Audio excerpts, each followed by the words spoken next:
제 손녀 수연이가 바이올린 활을 잡던 날이 아직도 생생하네요. 저는 정금옥이라고 합니다. 이제 나이가 70이 넘었지만 아직도 시장에서 반찬 가게를 운영하고 있어요. 수연이가 17살이 되던 해 우리 아이의 삶은 크게 바뀌게 되었습니다. 수연이는 지방에서 자랐지만 타고난 실력 하나로 서울의 명문 예술고등학교에 입학했죠. 얼마나 자랑스러웠는지 모릅니다. 하지만 자랑스러움과 함께 걱정도 컸어요. 가난한 집안 형편에 그 아이가 서울에서 잘 지낼 수 있을까, 음악을 계속할 수 있을까 하는 마음이 컸습니다. 그날도 수연이는 학교 연습실에서 바이올린을 켜고 있었어요. 아이가 나중에 들려준 이야기인데 활이 현을 가로지를 때마다 세상의 소음이 사라지고 오직 음악만이 남는다고 했습니다. 그 작은 연습실이 수연이에겐 유일한 안식처였죠. 수연아, 연습 시간 끝났어. 다른 학생들도 써야 하는데. 담임 선생님의 목소리에 수연이는 현실로 돌아왔다고 합니다. 곡의 절반도 연습하지 못했는데 시간이 끝났다고 했어요. 하지만 우리 수연이는 아무 말도 하지 못했습니다. 장학생인 수연이가 무슨 권리로 더 많은 시간을 요구할 수 있었겠어요? 네, 선생님. 금방 정리할게요. 바이올린을 케이스에 넣으며 창밖을 바라봤다고 합니다. 다른 연습실에서는 부유한 집안의 학생들이 여유롭게 연습하고 있었죠. 그들에게는 시간 제한이 없어 보였습니다. 수연이는 한숨을 내쉬며 연습실을 나섰어요. 복도에서 마주친 친구들은 수연이를 향해 인사를 건넸지만 그 뒤로 작게 속삭이는 말들이 수연이의 귀에 들렸다고 해요. 쟤는 장학금 받고 다니는 거 알지? 실력 하나로 들어왔대. 맞아. 비싼 마스터 클래스는 꿈도 못 꾸겠네. 돈 없으면 예술도 하지 말지. 수연이는 그 말들을 들었지만 모른 척 지나쳤습니다. 이미 익숙해진 말들이었으니까요. 학교에 입학한 지 한 달도 안 되었지만 이미 장학생이라는 꼬리표가 수연이를 따라다녔어요. 실력으로 인정받기보다는 돈 없는 아이로 먼저 인식되는 현실이 수연이를 아프게 했습니다. 교실로 돌아온 수연이는 자리에 앉아 악보를 펼쳤어요. 다음 주에 있을 학내 콩쿠르를 위해 연습해야 했죠. 이번 콩쿠르에서 좋은 성적을 거둔다면 실력으로 인정받을 수 있을 거라고 수연이는 믿었습니다. 수연아, 이번 콩쿠르 준비 잘 돼가? 수연이의 유일한 친구인 민지가 물었어요. 민지는 수연이와 같은 바이올린 전공이었지만 부유한 집안의 아이였습니다. 그래도 민지는 다른 아이들과 달리 수연이를 차별하지 않았죠. 아직 멀었어. 연습실 시간이 너무 짧아서. 우리 집에서 같이 연습할래? 우리 집에는 작은 연습실이 있거든. 민지의 제안에 수연이는 미소를 지었습니다. 그 순간만큼은 학교에서 느껴지는 차별과 소외감이 잠시 잊혔어요. 그날 저녁 수연이는 시장 한편에 있는 우리 반찬 가게로 돌아왔습니다. 아이의 얼굴에는 항상 지친 기색이 역력했지만 그날은 특히 더 힘들어 보였어요. 할머니 다녀왔습니다. 우리 손녀 왔구나. 힘들었지? 얼른 손 씻고 저녁 먹자. 식탁에 앉은 수연이는 오늘 있었던 일을 조금씩 이야기했어요. 저는 진심으로 들어주려 노력했지만 제가 해줄 수 있는 게 별로 없다는 사실이 가슴 아팠습니다. 수연아, 힘들면 그만둬도 돼. 굳이 서울까지 가서 그런 대우 받을 필요 없어. 할머니, 저 정말 음악이 좋아요. 포기하고 싶지 않아요. 수연이의 눈에는 굳은 결심이 보였죠. 어린 나이에 부모를 잃고 할머니와 단둘이 살면서도 꿈을 향한 의지만은 결코 꺾이지 않았습니다. 저는 그런 수연이가 자랑스러웠어요. 알았다. 할머니가 더 열심히 일해서 보태줄게. 수연이는 고개를 가로저었습니다. 할머니, 제가 더 노력할게요. 반드시 실력으로 인정받을 거예요. 그날 밤, 저는 오래된 사진첩을 꺼내보았습니다. 젊은 시절, 박재성과 함께 찍은 사진이 있었어요. 지금은 예술고등학교의 이사장이 된 그 사람. 한때는 가난한 청년이었지만, 이제는 성공한 인물이 되었죠. 우리의 인연이 끊어진 지 오래였습니다. 하지만 운명이란 참 이상한 것이었어요. 제 손녀가 그의 학교에 다니게 될 줄은 꿈에도 몰랐으니까요. 수연이가 학교에 다닌 지 한 달이 지나자 아이를 향한 차별은 더욱 노골적으로 변했습니다. 연습실 사용 시간이 점점 줄어들었고 수연이가 사용하기로 예약된 시간에 다른 학생들이 들어와 연습하는 일이 빈번해졌어요. 처음에는 우연이라고 생각했지만 3번, 4번 반복되는 일이 과연 우연일까요? 죄송합니다. 저 연습 예약했는데요. 수연이가 조심스럽게 말을 꺼내면 연습실을 차지한 학생들은 대답했습니다. 아, 맞아. 우리가 먼저 왔는데. 선생님께 허락받았어. 그런 일이 있을 때마다 수연이는 담임 선생님께 찾아갔지만 돌아오는 대답은 늘 같았죠. 수연아, 너무 예민하게 굴지 마. 내가 양보할 수도 있는 거 아니니? 그 학생들 부모님들이 학교에 많은 기부를 하셨어.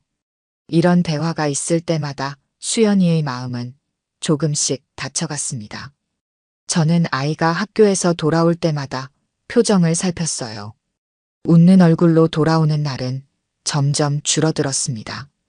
그날은 특히 힘든 날이었다고 해요. 수연이의 악보가 찢겨 있는 채로 연습실에서 발견되었거든요. 일부러 그런 것인지 실수인지 알 수 없었지만 수연이에게는 큰 충격이었습니다. 할머니, 정말 제가 무슨 잘못을 했을까요? 왜 저한테만 이런 일이 생기는 거죠? 수연이의 눈에 눈물이 고였습니다. 저는 아이를 꼭 안아주었어요. 수연아, 넌 아무 잘못 없어. 세상에는 이유 없이 미워하는 사람들도 있단다. 하지만 그런 사람들에게 지지 말고 더 단단해져야 해. 수연이는 제 품에서 고개를 끄덕였습니다. 다음 날 학교에 가기 전 수연이는 평소보다 더 일찍 일어나 바이올린을 연습했어요. 시장 한켠에 있는 우리 작은 집에서 울려 퍼지는 바이올린 소리가 아침 공기를 가르며 퍼져나갔습니다. 학교에 도착한 수연이는 콩쿠르 참가 명단을 확인했어요. 다행히 수연이의 이름도 있었습니다. 하지만 기쁨도 잠시, 반 친구들이 수연이를 향해 수군거리는 소리가 들렸어요. 쟤도 콩쿠르 나간대. 장학생 주제에 우리랑 경쟁하겠대. 어차피 심사위원들은 다 우리 부모님 아시는 분들이잖아. 장학생이 상 탈 리 없어. 수연이는 그 말을 듣고도 모른 척 걸어갔습니다. 하지만 마음속으로는 더욱 단단한 결심을 했어요. 반드시 실력으로 인정받겠다고, 반드시 이 학교에서 살아남겠다고 말입니다. 그날 오후 민지가 수연이에게 다가왔어요. 수연아, 이번 콩쿠르에 같이 듀엣으로 나가지 않을래? 내가 선생님께 말해볼게. 수연이는 놀랐습니다. 듀엣은 콩쿠르에서 더 높은 점수를 받을 수 있는 좋은 기회였거든요. 하지만 왜 민지가 자신에게 이런 제안을 하는지 의아했습니다. 왜 나한테? 다른 친구들이 더 잘하잖아. 민지는 진지한 표정으로 대답했어요. 너희들이 하는 말 다 들었어. 넌 정말 열심히 하는데 그런 대우 받는 건 너무 불공평해. 그리고 넌 정말 실력 있어. 내가 봤을 때 내가 우리 학년에서 가장 음악적이야. 그 말에 수연이의 눈시울이 붉어졌습니다. 처음으로 누군가가 수연이의 실력을 인정해준 순간이었으니까요. 하지만 민지의 제안을 받아들이면 민지도 다른 아이들에게 따돌림 당할지 모른다는 걱정이 들었어요. 고마워, 민지야. 하지만 나 때문에 내가 피해볼까봐 걱정돼. 민지는 웃으며 대답했습니다. 괜찮아. 우리 함께하자. 콩쿠르가 일주일 앞으로 다가왔습니다. 수연이와 민지는 방과 후 연습실에서 함께 연습했어요. 두 아이의 호흡이 정말 좋았습니다. 민지가 집에 와서 수연이에 대해 이야기할 때면 저도 덩달아 기뻤어요. 마침내 수연이에게 진정한 친구가 생겼다는 사실이 감사했습니다. 할머니, 이번에는 정말 잘 될 것 같아요. 민지랑 저랑 호흡이 너무 잘 맞아요. 수연이가 희망에 찬 목소리로 말하는 걸 들으니 제 마음도 한결 가벼워졌어요. 하지만 행복도 잠시. 콩쿠르 이틀 전 수연이는 울면서 집에 돌아왔습니다. 할머니, 우리 악보가 사라졌어요. 연습실에 두고 왔는데 돌아가 보니 없어졌어요. 저는 깜짝 놀랐습니다. 어떻게 그런 일이? 혹시 다른 곳에 놓은 게 아닐까? 수연이는 고개를 세차게 저었어요. 분명히 연습실 피아노 위에 두고 화장실에 다녀왔는데 돌아오니 사라졌어요. 민지도 함께 찾아봤지만 없었어요. 악보 분실은 콩쿠르를 앞둔 수연이에게 큰 타격이었습니다. 특히 듀엣 악보는 수연이와 민지가 함께 편곡한 것이라 다시 만들기가 쉽지 않았어요. 수연이는 선생님께 이 사실을 알렸지만 돌아온 대답은 실망스러웠습니다. 내가 잘 보관했어야지. 학교에서 책임질 문제가 아니야. 콩쿠르 참가는 너희들이 알아서 준비해야 해. 그날 밤 수연이는 기억을 더듬어 악보를 재구성하려 했습니다. 자정이 넘어가도 불을 끄지 않고 악보에 음표를 그려 넣었어요. 저는 따뜻한 우유를 타들고 수연이 방에 들어갔습니다. 수연아, 이제 그만 자렴. 내일도 학교 가야지. 할머니, 조금만 더요. 콩쿠르까지 얼마 안 남았어요.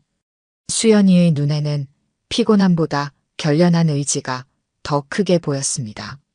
이런 상황에서도 포기하지 않는 아이의 모습이 대견하면서도 안쓰러웠어요. 다음 날 학교에서 민지가 수연이에게 달려왔습니다. 수연아, 큰일 났어. 선생님이 우리 듀엣 신청서도 없어졌대. 수연이는 놀라서 물었어요. 그게 무슨 말이야? 분명히 제출했잖아. 선생님 말씀으로는 제출된 서류가 없다는 거야. 마감일도 지났고. 이 소식을 들은 수연이는 즉시 담당 교사를 찾아갔습니다. 하지만 선생님은 단호했어요. 규정은 규정이야. 신청서가 없으면 참가할 수 없어. 개인적으로 안타깝지만 어쩔 수 없네. 수연이와 민지는 절망에 빠졌습니다. 하지만 수연이는 포기하지 않았어요. 학교 컴퓨터실로 가서 신청 내역을 확인해 보기로 했습니다. 민지의 도움으로 컴퓨터실에 들어간 수연이는 신청 시스템에 로그인했어요. 그리고 놀라운 사실을 발견했습니다. 민지야, 여기 봐. 우리 신청 내역이 삭제된 흔적이 있어. 누군가 일부러 지운 거야. 컴퓨터 화면에는 분명히 삭제 로그가 남아 있었습니다. 수연이와 민지는 이 증거를 가지고 선생님께 달려갔어요. 하지만 선생님의 반응은 냉담했습니다. 이런 식으로 억지 부리지 마. 컴퓨터 오류일 수도 있잖아. 콩쿠르 참가 문제는 이미 결정됐어. 선생님의 말에 수연이는 눈물을 참을 수 없었습니다. 교무실을 나온 뒤 복도에서 수연이는 몇몇 학생들이 자신을 보며 웃는 것을 보았어요. 그중 한 명이 작게 속삭였습니다. 역시 가난한 집 애들은 이런 중요한 대회에 나가면 안 되는 거야. 수연이는 그 말을 듣고 분노가 치밀었습니다. 하지만 할 수 있는 게 없었어요. 민지는 수연이의 손을 꼭 잡아주었습니다. 수연아, 포기하지 마. 선생님들이 안 들어주면 더 높은 분께 말씀드려야 해. 더 높은 분이라니? 이사장님이야. 이사장님은 공정하시대. 우리 아버지가 그러셨어. 수연이는 잠시 생각에 잠겼습니다. 이사장에게 직접 찾아가는 것은 너무 무모한 일처럼 보였어요. 하지만 다른 방법이 없었습니다. 민지야, 고마워. 하지만 이건 내가 해결해야 할 문제야. 할머니께 말씀드려 볼게. 그날 저녁 수연이는 모든 일을 저에게 털어놓았습니다. 악보가 사라진 일, 신청서가 삭제된 일, 그리고 선생님들의 냉담한 반응까지. 저는 수연이의 이야기를 듣고 분노가 치밀었어요. 이럴 수가. 너무하구나. 내일 내가 직접 학교에 가볼게. 수연이는 놀란 눈으로 저를 바라보았습니다. 할머니, 정말요? 하지만 할머니가 나서시면 더 곤란해질지도 몰라요. 걱정 마, 수연아. 할머니가 가만히 있을 수는 없구나. 내 손녀가 이런 부당한 대우를 받는데 어떻게 가만히 있겠니? 그날 밤 저는 다시 한번 오래된 사진첩을 꺼내보았습니다. 젊은 시절 박재성과 함께한 추억들이 담긴 사진들. 이제는 그가 수연이의 학교 이사장이라니 운명이란 참 묘한 것이었습니다. 다음 날 아침 저는 평소보다 일찍 일어나 시장에서 가장 좋은 옷을 꺼내 입었습니다. 수연이는 걱정스러운 눈빛으로 저를 바라보았어요. 할머니, 정말 가실 거예요? 제가 알아서 할게요. 저는 수연이의 머리를 쓰다듬으며 말했습니다. 우리 손녀, 혼자 이런 일 겪게 할 수는 없어. 할머니가 가서 꼭 해결하고 올게. 버스를 타고 서울의 번화가로 향했습니다. 저는 지방에서만 살아와서 서울의 높은 건물들과 복잡한 거리가 낯설게 느껴졌어요. 하지만 수연이를 위해 용기를 내야 했습니다. 예술고등학교 정문 앞에 도착했을 때 마음이 조금 떨렸습니다. 이런 고급스러운 학교에 제가 어울릴까 하는 생각이 들었어요. 경비실에서 방문증을 받아 교무실로 향했습니다. 복도를 걸어가는 동안 학생들의 호기심 어린 시선이 느껴졌어요. 아마 수연이의 할머니라고는 상상도 못했을 겁니다. 교무실에 들어서자 담임 선생님이 놀란 표정으로 저를 맞이했습니다. 실례합니다. 저는 김수연의 할머니 정금옥입니다. 선생님은 당황한 기색이 역력했어요. 아, 네. 갑자기 방문하셔서 놀랐네요. 무슨 일로 오셨나요? 제 손녀가 콩쿠르 참가와 관련해 부당한 일을 당했다고 들었습니다. 악보가 사라지고 신청서가 삭제되었다고 하던데요. 선생님은 미간을 찌푸리며 대답했어요. 그건 오해입니다. 수연이가 악보를 잘 보관하지 않았고 신청서는 제대로 제출되지 않았을 뿐이에요. 하지만 제 손녀는 컴퓨터에서 신청서가 삭제된 흔적을 발견했다고 합니다. 이건 분명 누군가의 의도적인 행동이 아닌가요? 선생님의 표정이 굳어졌습니다. 학교 일에 보호자가 과도하게 개입하는 것은 바람직하지 않습니다. 더구나 부모님도 아닌 분이. 저는 그 말에 분노가 치밀었지만 침착함을 유지했어요. 제가 수연이의 법적 보호자입니다. 부모님은 일찍 돌아가셔서 제가 키우고 있어요. 그리고 학교에서 부당한 일이 있다면 보호자로서 당연히 나설 수밖에 없습니다. 우리의 대화 소리가 커지자 다른 선생님들도 모여들었습니다. 교감 선생님이 나서서 상황을 정리하려 했어요. 진정하세요, 할머니. 이런 일은 절차에 따라 처리해야 합니다. 오늘은 돌아가시고 공식적인 민원을 제출해 주세요. 아니요, 오늘 이 자리에서 해결하고 싶습니다. 콩쿠르는 내일이에요. 민원을 넣어봤자 소용없다는 것도 잘 알고 있습니다. 복도에서의 언쟁이 점점 커지자 학생들이 모여들기 시작했어요. 수연이도 그 소리를 듣고 달려왔습니다. 수연이의 얼굴에는 당혹감과 걱정이 가득했어요.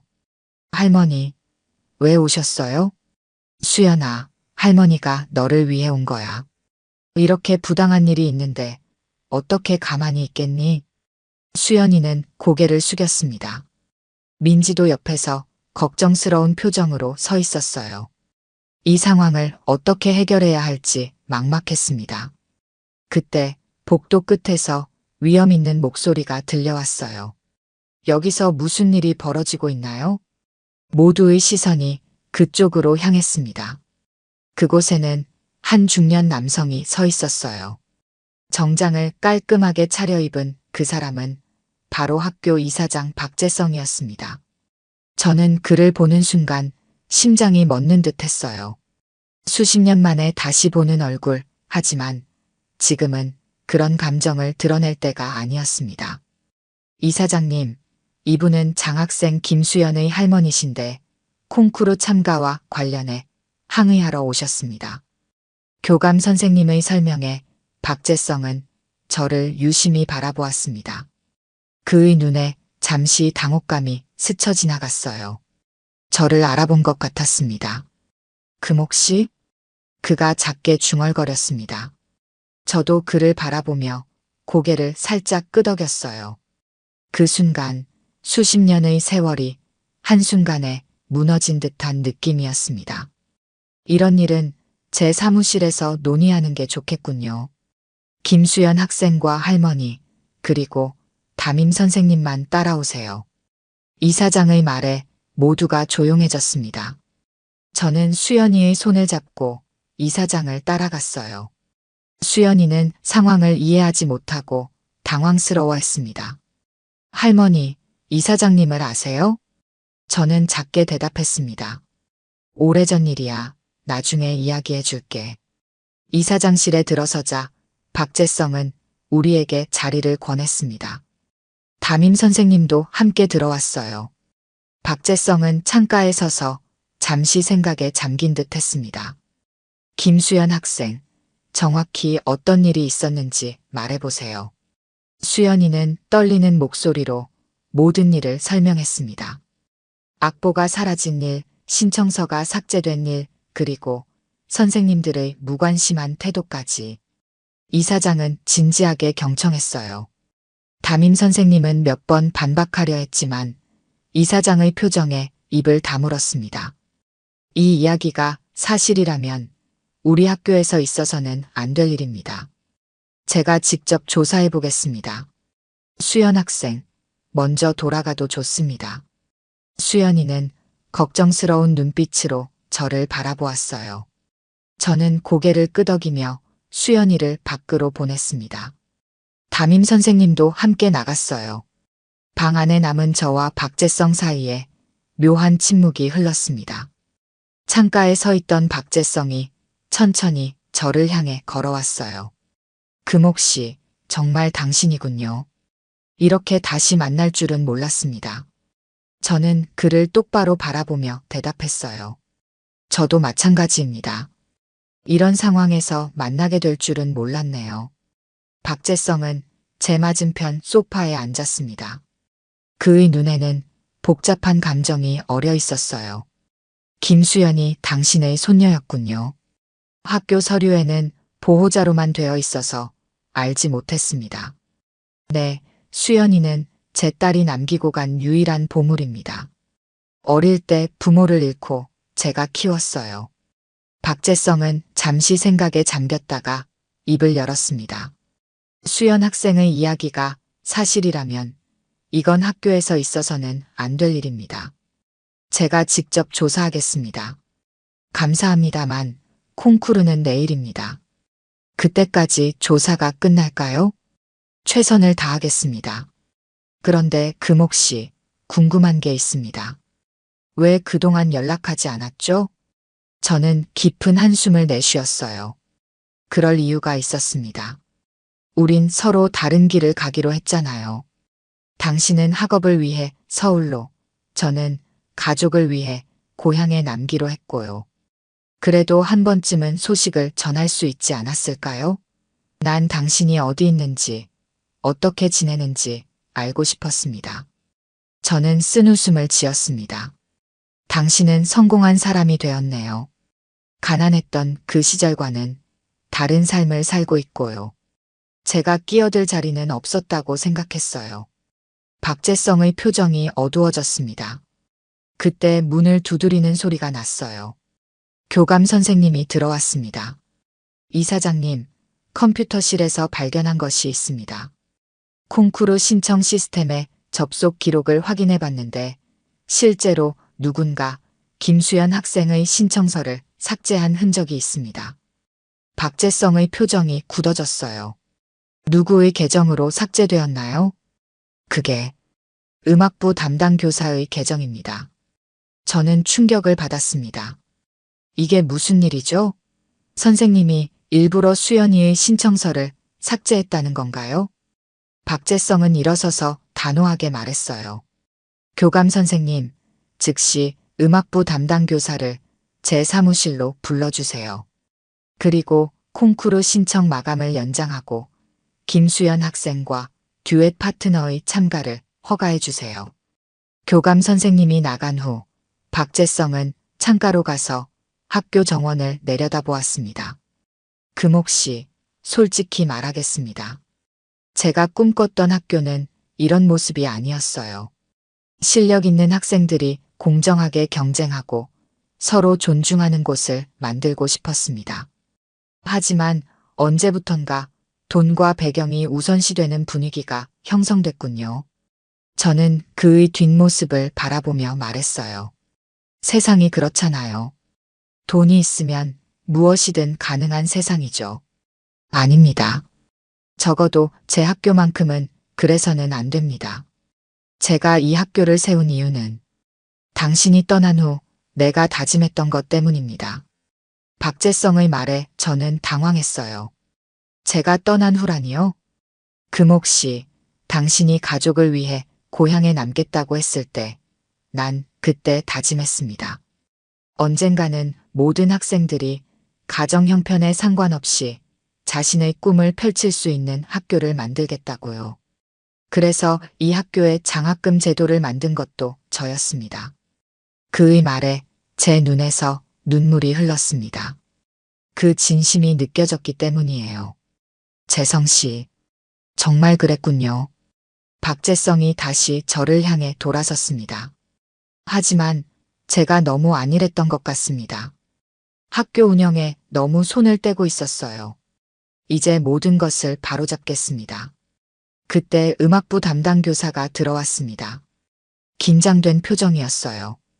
부르셨습니까, 이사장님? 선생님, 김수연 학생의 콩쿠르 신청서가 삭제된 일에 대해 알고 계신가요? 교사는 당황한 표정으로 답했습니다. 아, 그건 실수였습니다. 시스템을 정리하다가 실수로 삭제한 것 같습니다. 박재성은 차갑게 대답했어요. 실수라고요? 그럼 왜 학생들이 문제를 제기했을 때 조사하지 않으셨나요? 그게 바쁘기도 했고 학생들의 말을 심각하게 받아들이지 않았습니다. 그렇군요. 앞으로 이런 일이 다시는 없어야 합니다. 모든 학생들은 동등하게 대우받아야 합니다. 장학생이든 아니든 상관없이요. 교사는 고개를 숙였습니다. 네, 이사장님. 죄송합니다. 그리고 김수연 학생과 파트너의 콩쿠르 참가를 즉시 허가해 주세요. 원래 악보가 사라진 일도 조사하겠습니다. 교사가 나간 후 박재성은 다시 저에게 다가왔습니다. 금옥 씨, 정말 미안합니다. 수연 학생이 우리 학교에서 이런 대우를 받았다니 마음이 아픕니다. 괜찮아요. 이제 해결될 것 같으니까요.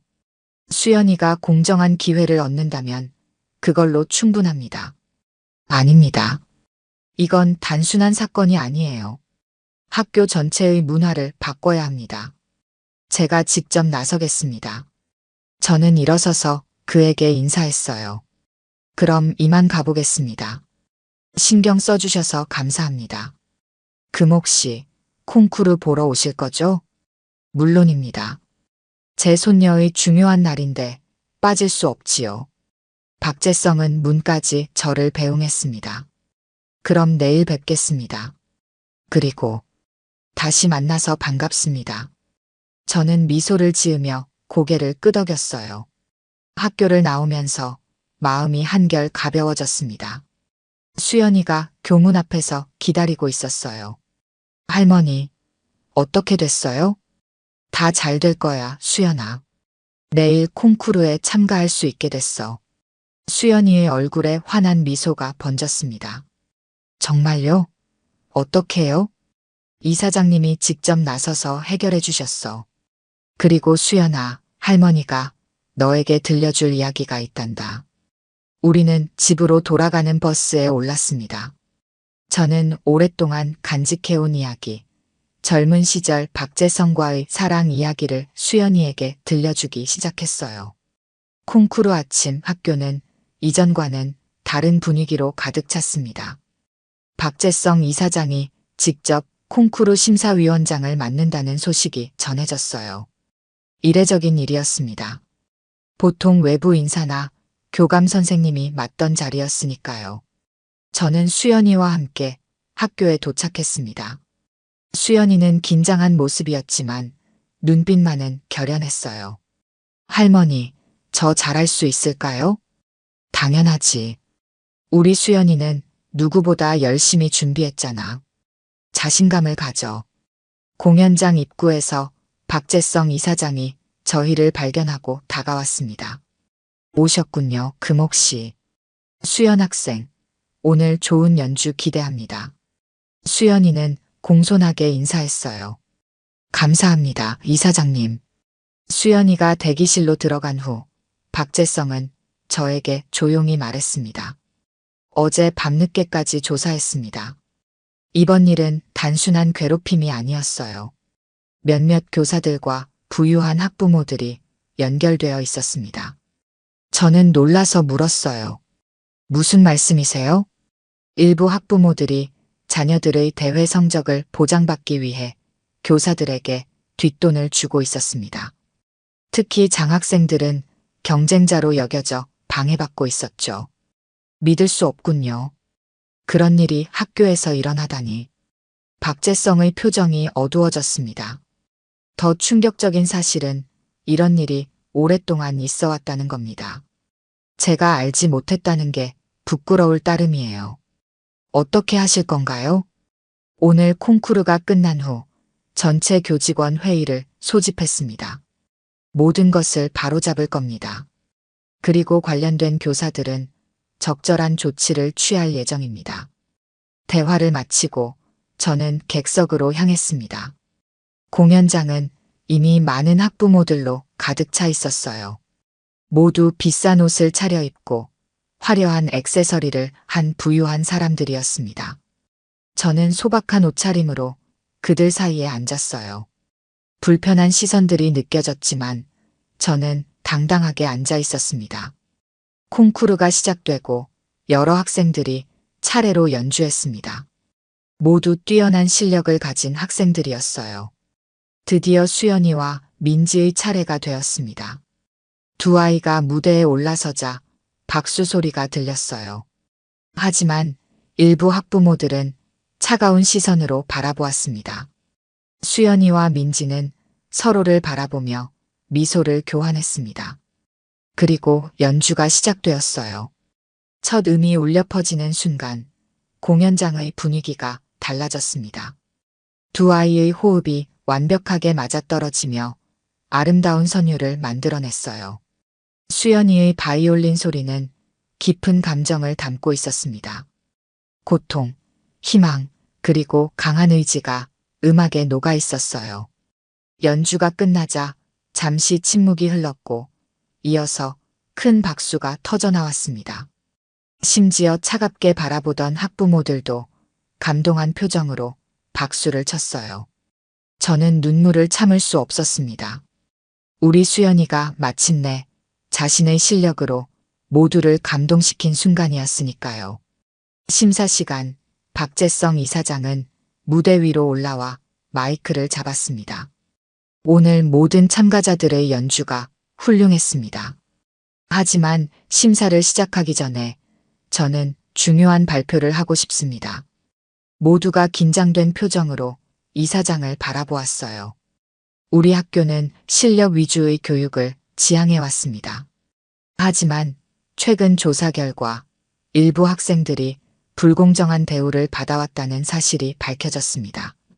특히 장학생들이 많은 차별을 겪었다는 점은 이사장으로서 깊은 반성과 사과의 마음을 갖게 합니다. 객석에서 술렁임이 일어났어요. 일부 학부모들은 불편한 표정을 지었습니다. 오늘부터 우리 학교는 변화할 것입니다. 모든 학생들이 공정한 기회를 얻고 오직 실력으로만 평가받는 학교가 될 것입니다. 이를 위해 불공정한 관행에 관여한 교사들에 대한 조치가 있을 예정이며 새로운 규정을 마련할 것입니다.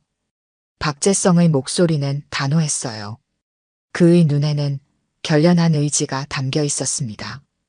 이제 심사 결과를 발표하겠습니다. 이번 콩쿠르의 대상은 김수연, 박민지 학생의 듀엣입니다. 환호성과 박수가 터져나왔습니다. 수연이와 민지는 놀란 표정으로 서로를 바라보았어요. 그들은 무대 위로 다시 올라가 트로피를 받았습니다.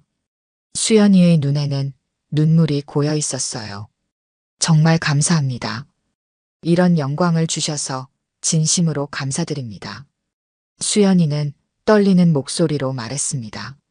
민지도 기쁜 표정으로 고개를 숙였어요. 콩쿠르가 끝난 후 박재성은 교직원 회의를 소집했습니다. 저는 수연이와 함께 학교 밖에서 기다렸어요. 1시간 정도 지났을 때 박재성이 나왔습니다.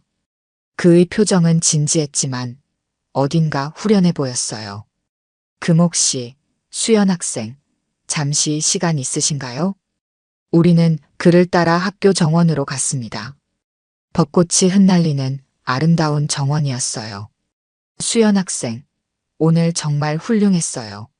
심사위원들 모두 당신의 연주에 감동했습니다. 수연이는 수줍게 웃었습니다. 감사합니다, 이사장님.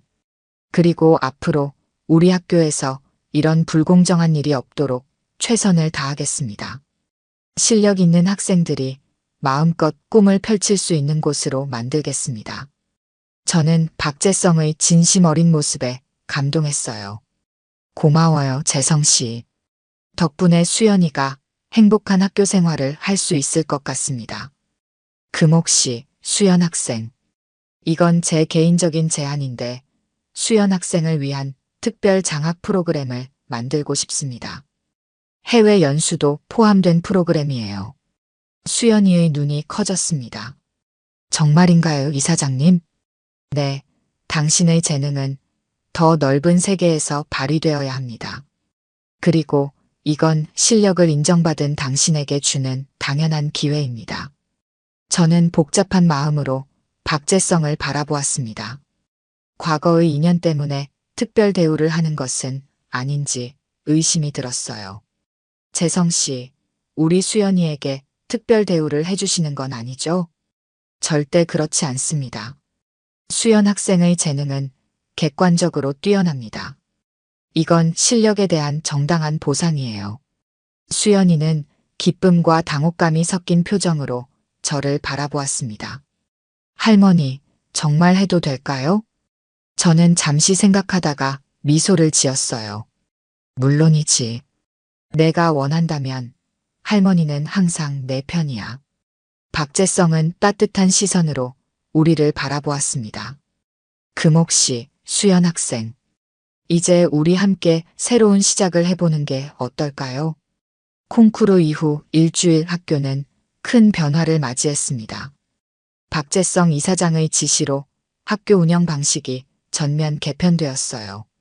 연습실 사용 규정이 바뀌었고 모든 학생들에게 공평한 기회가 주어졌습니다. 불공정한 관행에 관여했던 교사들은 엄중한 경고를 받았고 일부는 직위 해제되었어요. 수연이는 달라진 학교 분위기 속에서 더욱 열심히 연습했습니다. 이제 누구도 그녀의 연습 시간을 방해하지 않았어요. 그리고 마침내 중요한 날이 왔습니다. 학교를 대표하여 전국 음악 콩쿠르에 출전하게 된 것이죠. 수연아, 긴장하지 마. 내 실력을 보여주기만 하면 돼. 저는 대회장 입구에서 수연이를 격려했습니다. 수연이는 긴장한 표정이었지만 눈빛은 자신감으로 빛났어요. 할머니, 제가 여기까지 올 수 있었던 건 모두 할머니 덕분이에요. 오늘 꼭 좋은 결과로 보답할게요. 수연이가 대기실로 들어간 후 박재성 이사장이 다가왔습니다. 금옥 씨, 오늘 수연 학생의 연주가 기대됩니다. 전국에서 모인 심사위원들 앞에서 자신의 실력을 보여줄 좋은 기회가 될 거예요. 네, 수연이도 많이 기대하고 있어요.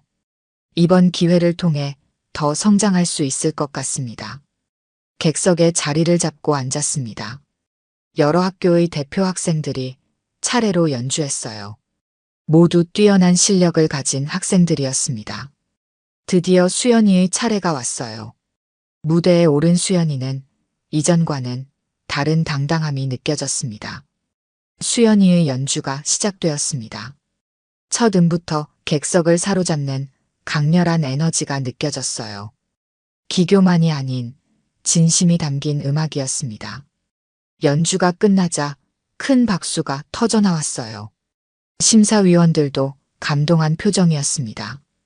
결과 발표 시간, 수연이는 당당히 1등상을 수상했습니다. 트로피를 받는 수연이의 얼굴에는 눈물이 흘렀어요. 그것은 그동안의 고난과 노력이 인정받은 순간이었습니다. 축하해, 수연아. 정말 자랑스럽구나. 대회장 밖으로 나온 수연이를 꼭 안아주었습니다. 박재성 이사장도 함께 축하해 주었어요. 수연 학생, 오늘 연주는 정말 훌륭했습니다. 우리 학교의 자랑입니다. 수연이는 밝게 웃으며 대답했습니다. 감사합니다, 이사장님. 이 모든 것이 할머니와 이사장님 덕분이에요. 집으로 돌아가는 길 수연이는 조용히 말했어요. 할머니, 이제 정말 제 자리를 찾은 것 같아요. 처음으로 제 실력으로 인정받았다는 느낌이에요. 저는 수연이의 손을 잡았습니다. 그래, 수연아. 넌 항상 특별했어.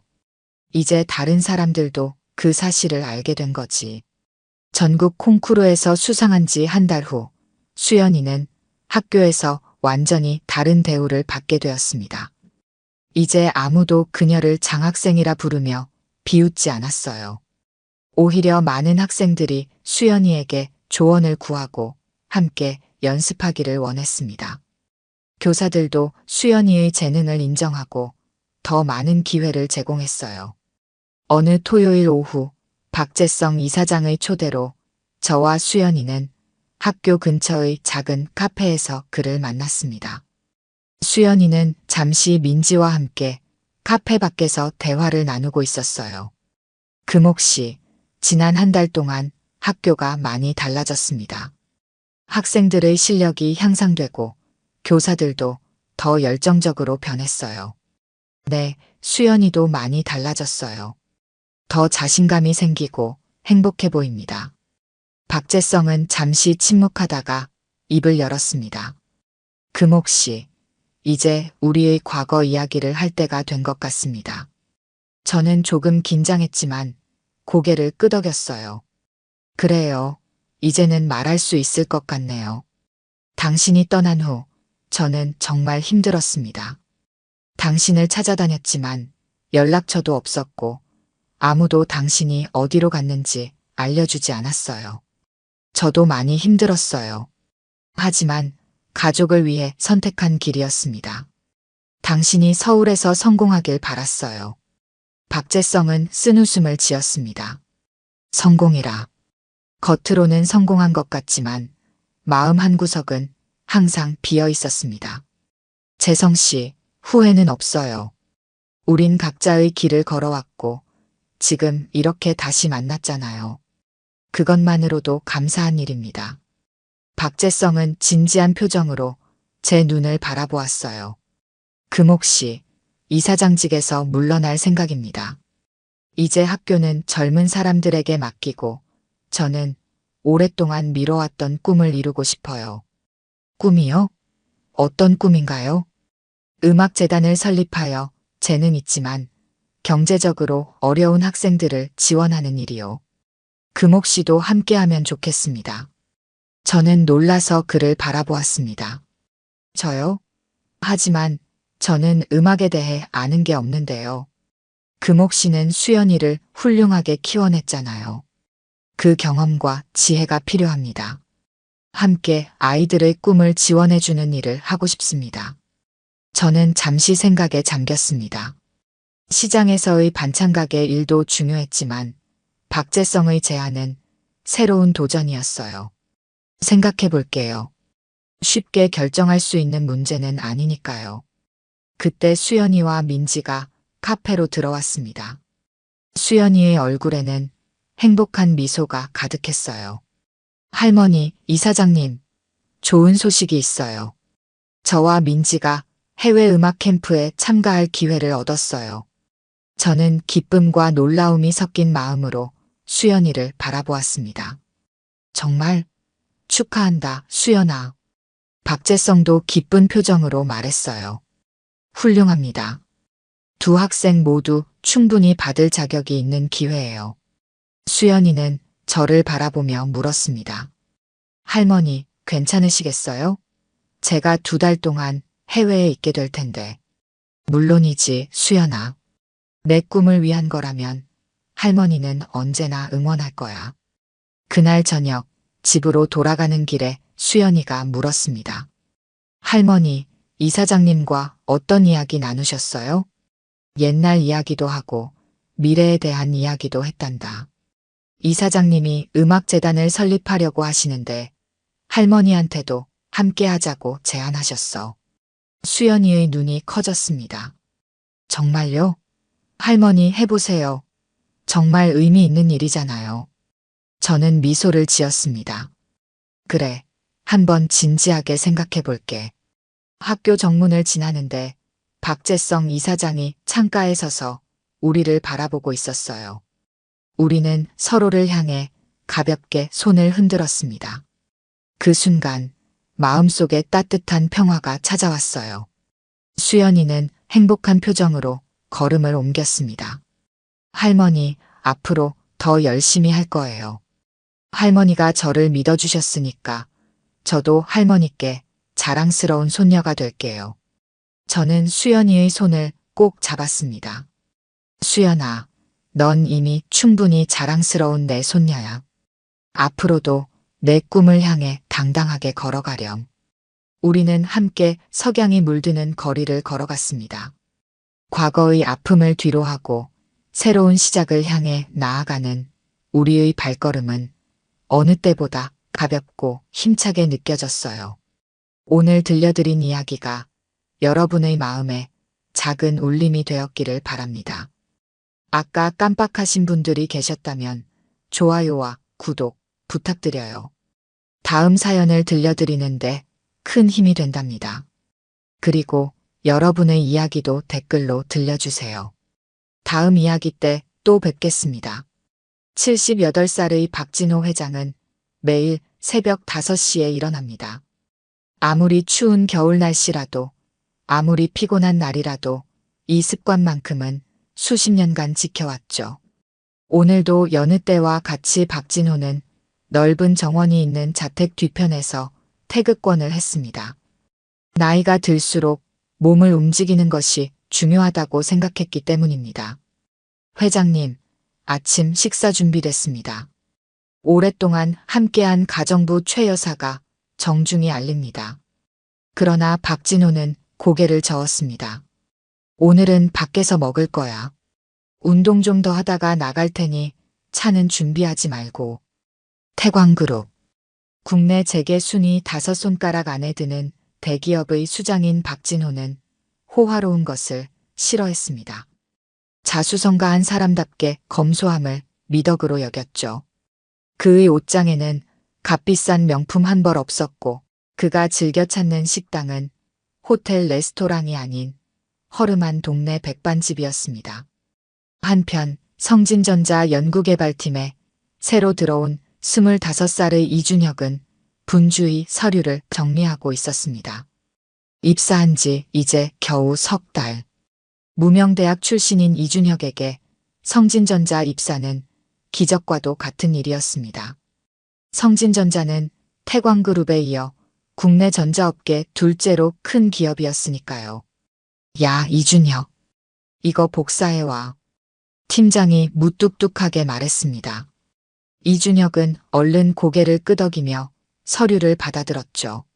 무명대 출신의 백도 없는 신입사원은 늘 이런 잡무를 담당했습니다. 하지만 이준혁은 불평하지 않았어요. 기회는 준비된 자에게 온다고 믿었기 때문입니다. 점심시간입니다. 다들 식사하러 가세요. 부장의 목소리에 사무실이 술렁였습니다. 직원들은 삼삼오오 모여 식당으로 향했죠. 그러나 이준혁은 혼자였습니다. 같은 대학 출신도 없고 아직 친해진 동기도 없었으니까요. 저는 근처 백반집에 다녀오겠습니다. 이준혁은 혼자 밥을 먹는 것이 익숙했습니다. 오히려 그 시간이 좋았죠. 회사에서 받은 스트레스를 내려놓고 잠시나마 자신만의 시간을 가질 수 있으니까요. 백반집은 사람들로 북적였습니다. 점심시간이라 그럴만도 했습니다. 이준혁은 구석자리에 앉아 메뉴판을 살폈죠. 이 집은 성진전자와 가까워 직원들이 자주 찾는 곳이었습니다. 여기 된장찌개 하나요. 이준혁이 주문을 마치고 휴대폰을 꺼냈습니다. 그때였어요. 식당 입구에 나이 지긋한 노인이 들어왔습니다. 다른 손님들과는 달리 허름한 운동복을 입고 있었죠. 하지만 그의 눈빛에는 범상치 않은 기품이 서려 있었습니다. 바로 박진호 회장이었죠. 그는 아침 운동을 마치고 단골 백반집에 들른 것입니다. 이곳은 그의 회사와는 거리가 있었지만 오래전부터 즐겨 찾던 곳이었죠. 아이고, 할아버지 오셨어요? 여느 때처럼 된장찌개 드릴까요? 주인 아주머니가 반갑게 맞이했습니다. 다른 손님들은 이 허름한 노인이 누구인지 알지 못했죠. 박진호는 미소를 지으며 고개를 끄덕였습니다. 그래, 된장찌개에 계란 후라이 하나 더 올려주게. 박진호는 구석자리에 앉았습니다. 바로 이준혁의 옆자리였죠. 두 사람은 서로를 모른 채 나란히 앉아 있었습니다. 한쪽은 재계를 호령하는 대기업 회장, 다른 쪽은 겨우 회사에 발을 들인 신입사원. 그야말로 다른 세계에 살고 있는 두 사람이었습니다. 이준혁의 휴대폰에서 카톡 알림이 울렸습니다. 신입은 회식 준비해. 오늘 저녁 6시. 팀장의 메시지였습니다. 이준혁은 한숨을 내쉬었지만 곧 마음을 추스렸습니다. 이런 것쯤이야 신입사원의 숙명이니까요. 그때였습니다. 갑자기 옆자리에서 우당탕 소리가 들렸습니다. 이준혁이 고개를 돌리자 박진호 회장이 바닥에 쓰러져 있었어요. 얼굴이 창백하고 숨을 제대로 쉬지 못하는 듯 했습니다. 저기요. 할아버지가 쓰러지셨어요. 이준혁의 외침에 식당은 순식간에 혼란스러워졌습니다. 그러나 누구도 선뜻 나서지 않았어요. 그저 멀뚱멀뚱 바라볼 뿐이었죠. 낡은 옷 입은 노인네가 쓰러졌다고 괜히 도와줬다가 책임질 일 생기면 어쩌려고. 누군가의 작은 목소리가 들렸습니다. 하지만 이준혁은 그런 말에 신경 쓰지 않았습니다. 지체할 시간이 없었으니까요. 할아버지, 괜찮으세요? 할아버지. 이준혁은 박진호의 맥박을 확인했습니다. 약하게 뛰고 있었지만 호흡이 불규칙했어요. 이준혁은 재빨리 휴대폰을 꺼내 응급실에 전화를 걸었습니다. 여보세요? 여기 백반집인데 어르신이 갑자기 쓰러지셨어요. 네, 주소는. 전화를 끊은 이준혁은 주저없이 심폐소생술을 시작했습니다. 대학 시절 배웠던 응급처치법이 이렇게 빛을 발할 줄은 몰랐습니다. 이준혁의 손은 떨리고 있었지만 그의 눈빛은 결연했어요. 누군가의 생명이 자신의 손에 달려 있다는 사실을 알고 있었으니까요. 하나, 둘, 셋, 넷. 이준혁은 일정한 리듬으로 박진호의 가슴을 압박했습니다. 주변의 시선은 아랑곳하지 않았어요. 그저 눈앞의 노인을 살리는 데 집중했죠. 땀이 이마를 타고 흘러내렸지만 멈출 수 없었습니다. 비켜봐요, 젊은이. 내가 해볼게. 갑자기 누군가 이준혁의 어깨를 잡았습니다. 고개를 들어보니 근처 병원에서 근무한다는 중년의 남성이었어요. 이준혁은 안도의 한숨을 내쉬며 자리를 내줬습니다. 호흡은 불규칙하고 맥박이 약합니다. 기도는 확보됐고요. 이준혁이 짧게 상황을 전달했어요. 중년 남성은 고개를 끄덕이더니 심폐소생술을 이어갔습니다. 이준혁의 정확한 판단과 빠른 대처에 놀란 눈치였죠. 식당 안은 긴장감이 감돌았습니다. 주인 아주머니는 손을 비비며 걱정스러운 표정을 지었어요. 그때 멀리서 구급차 사이렌 소리가 들려왔습니다. 이준혁은 밖으로 나가 구급대원들을 안내했죠. 이쪽입니다. 빨리요. 구급대원들이 신속하게 움직였습니다. 전문 장비를 갖추고 박진호에게 다가갔어요. 이준혁은 한 걸음 물러나 지켜봤습니다. 심장이 빠르게 뛰었죠. 처음 보는 노인이었지만 그의 안위가 걱정됐습니다. 혈압 90-50, 산소 포화도 88%, 심전도 불안정합니다. 구급대원의 말이 들렸습니다. 이준혁은 조마조마한 마음으로 지켜봤어요. 그때 노인의 눈꺼풀이 움찔거렸습니다. 이어서 천천히 눈을 떴죠. 어르신, 저 들려요? 지금 병원으로 모시겠습니다. 구급대원이 말했습니다. 박진호는 희미하게 고개를 끄덕였어요. 그리고 주변을 둘러보았죠. 시선이 이준혁에게 머물렀습니다. 그 순간 두 사람의 눈이 마주쳤어요. 이준혁은 알 수 없는 묘한 감정을 느꼈습니다. 마치 오래된 인연과 다시 만난 것 같은 기분이었죠. 성진전자.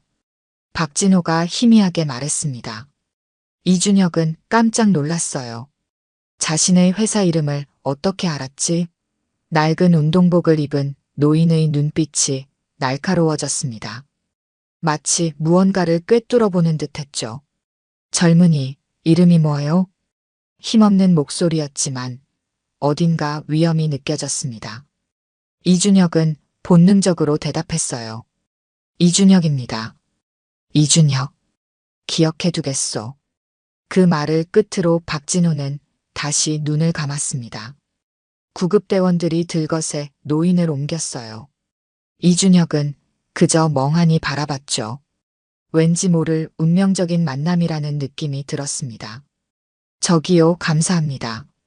그 할아버지, 우리 단골 손님이신데. 주인 아주머니가 다가와 말했습니다. 이준혁은 미소를 지었어요. 괜찮습니다. 당연히 해야 할 일을 했을 뿐이에요. 정말 대단한 청년이네요. 요즘 젊은이들은 이런 상황에서 휴대폰만 들이대는데. 주인 아주머니는 감탄했습니다. 이준혁은 쑥스러워하며 자리로 돌아갔어요. 하지만 이미 점심시간은 끝나가고 있었죠. 서둘러 식사를 마치고 회사로 돌아가야 했습니다. 한편 박진호 회장은 구급차 안에서 희미하게 정신을 차렸습니다. 자신의 생명을 구한 청년의 얼굴이 떠올랐어요. 성진전자 배지를 단 젊은이. 경쟁사의 직원이었군요. 박진호는 쓴웃음을 지었습니다. 세상이 참 아이러니하다고 생각했죠. 회장님, 의식 회복하셨습니까? 지금 응급실로 가고 있습니다. 옆에서 비서가 다급하게 물었습니다. 구급대원의 연락을 받고 급히 달려온 모양이었어요. 박진호는 천천히 고개를 끄덕였습니다. 그 청년에 대해 알아봐. 무슨 말씀이신지. 방금 나를 구한 청년. 성진전자 직원이던데 이름이 이준혁이라고 했어. 그에 대해 자세히 알아봐. 비서는 깜짝 놀랐습니다. 회장님이 이런 지시를 내린 적이 없었기 때문이었죠. 하지만 곧 고개를 끄덕였습니다. 알겠습니다. 빠른 시일 내에 보고 드리겠습니다. 박진호는 다시 눈을 감았습니다. 갑작스러운 실신 때문에 몸이 무거웠지만 마음은 이상하게 가벼웠어요. 오랜만에 흥미로운 사람을 만난 기분이었죠. 경쟁사 직원이지만 그 청년의 눈빛에서 무언가 특별한 것을 발견했습니다. 사람 보는 눈만큼은 내가 자신 있지. 박진호는 생각했습니다. 오랜 세월 기업을 이끌며 수많은 인재를 발굴해왔죠. 그리고 이준혁에게서 진실된 무언가를 보았습니다. 금전이나 명예가 아닌 순수한 인간적 도리를 보았던 것이죠. 이준혁은 회사로 돌아오자마자 팀장에게 불려갔습니다. 점심시간을 초과한 이유를 설명해야 했어요. 죄송합니다. 식당에서 응급 상황이 있어서. 핑계는 그만두고 오늘 회식 예약했냐? 이준혁은 한숨을 삼켰습니다. 오후 내내 백반집에서 있었던 일이 머릿속을 맴돌았지만 업무에 집중해야 했죠. 하지만 노인의 마지막 말이 자꾸만 떠올랐습니다. 이준혁, 기억해두겠소. 그 목소리에 담긴 무게감이 가슴에 남아 있었습니다. 이틀 후 박진호 회장은 병실에 앉아 창밖을 바라보고 있었습니다. 담당 의사는 과로와 일시적인 혈압 저하로 인한 실신이라고 진단했어요. 며칠간 병원에서 관찰한 후 퇴원해도 좋다는 소견이었습니다. 회장님, 이준혁에 관한 자료 가져왔습니다. 비서가 조용히 문을 열고 들어왔습니다. 박진호는 고개를 돌려 비서를 바라봤어요. 어서 보여주게. 비서는 태블릿을 건넸습니다. 화면에는 이준혁에 관한 상세한 정보가 담겨 있었어요. 이준혁, 25살. 지방 중소도시 출신으로 무명대학교 전자공학과를 졸업했습니다. 학부 시절 우수한 성적을 거뒀으며 봉사활동도 꾸준히 했습니다. 성진전자에 입사한 지 석 달 된 신입사원이고요. 박진호는 천천히 정보를 읽어내려갔습니다. 이준혁의 대학 성적, 동아리 활동, 인턴 경력까지 모두 기록되어 있었어요. 가정 형편은 어떤가? 어머니와 단둘이 살고 있습니다. 아버지는 이준혁이 고등학생 때 돌아가셨고 대학 학비도 장학금과 아르바이트로 충당했습니다. 현재 월급의 상당 부분을 어머니 병원비로 사용하고 있습니다. 박진호의 눈빛이 깊어졌습니다. 그는 자신의 어린 시절을 떠올렸어요. 가난한 집안에서 태어나 온갖 고생을 하며 자수성가한 자신의 모습과 이준혁이 겹쳐 보였습니다. 회사에서의 평가는 어떤가? 성실하다는 평가를 받고 있습니다만 특별히 두각을 나타내지는 못하고 있습니다. 무명대 출신이라 핵심 프로젝트에 배정되지 못하고 주로 잡무를 맡고 있다고 합니다. 박진호는 고개를 끄덕였습니다. 능력이 있어도 빛을 발하지 못하는 상황이군요. 그의 머릿속에 한 가지 생각이 떠올랐어요. 이 청년을 우리 회사로 데려올 방법을 찾아보게. 비서는 놀란 표정을 감추지 못했습니다. 태광그룹 회장이 경쟁사의 신입사원에게 관심을 보이는 것은 전례 없는 일이었으니까요. 회장님, 혹시 그 청년이 회장님을 알아보았을까요? 박진호는 고개를 저었습니다. 아닐세. 내가 항상 언론 노출을 꺼렸으니 젊은이들은 내 얼굴을 잘 모를 거야. 게다가 나는 그저 허름한 운동복을 입은 노인일 뿐이었으니까. 비서는 고개를 끄덕였습니다. 그리고 조심스럽게 물었어요. 어떤 방식으로 영입하시겠습니까? 직접적인 스카우트는 경쟁사와의 갈등을 불러일으킬 수 있습니다. 박진호는 미소를 지었습니다. 오랜 세월 비즈니스 세계에서 살아남은 그에게는 나름의 방법이 있었어요. 걱정 말게. 자연스러운 기회를 만들어주면 되네. 우리 회사 신사업부에서 공개 채용을 준비하고 있지 않나? 거기에 적합한 인재라고 추천해주면 되지. 하지만 회장님, 지원자가 많을 텐데요. 그렇기에 더욱 공정해 보일 것이네. 그 청년의 이력을 보니 충분히 경쟁력이 있어 보이는군. 자, 이제 그만 쉬게.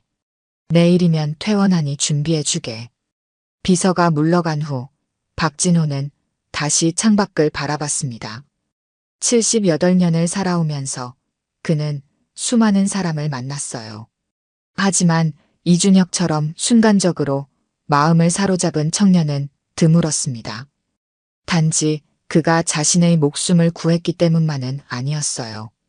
그 청년의 행동에서 진정성과 책임감을 느꼈기 때문입니다. 한편 이준혁은 성진전자에서 점점 더 어려운 상황에 처하고 있었습니다. 백반집 사건 이후로 팀장의 눈밖에 나버린 탓이었어요. 오늘도 무거운 마음으로 출근했습니다. 이준혁, 그 자료 아직도 못 끝냈어? 도대체 뭐 하는 거야? 팀장의 날카로운 목소리가 사무실에 울려 퍼졌습니다. 이준혁은 고개를 숙였어요. 죄송합니다. 곧 마무리하겠습니다. 고지 언제야? 너 때문에 전체 일정이 밀리고 있다고. 이준혁은 입술을 깨물었습니다. 사실 그 자료는 어제 저녁까지 완성했어요. 하지만 팀장이 갑자기 기준을 바꿔 다시 작성하라고 지시한 것이었습니다. 부당한 상황이었지만 신입사원인 그로서는 항변할 수 없었어요. 오늘 저녁까지 꼭 끝내겠습니다. 팀장은 콧방귀를 뀌며 자리로 돌아갔습니다. 이준혁은 깊은 한숨을 내쉬었어요. 이런 상황이 매일 반복되고 있었습니다. 무명대 출신이라는 이유로 항상 더 많은 일을 해야 했고 더 많은 비난을 감수해야 했어요. 이준혁 씨, 인사팀에서 찾던데요. 옆자리 선배의 말에 이준혁은 고개를 들었습니다. 인사팀이라니 무슨 일일까요? 불안한 마음으로 인사팀을 찾아갔어요. 안녕하세요. 이준혁 씨죠? 이쪽으로 들어오세요. 인사팀 과장이 친절하게 맞이했습니다. 이준혁은 긴장된 마음으로 안으로 들어갔어요. 별일 아니니 긴장하지 마세요. 외부에서 온 추천서 때문에 불렀습니다. 추천서요? 이준혁은 의아했습니다. 자신을 추천한다는 사람이 누구지? 네, 태광그룹에서 인재 추천 요청이 왔더군요. 특별 채용 프로그램인데 이준혁 씨가 적합하다고 판단되어 연락이 왔습니다.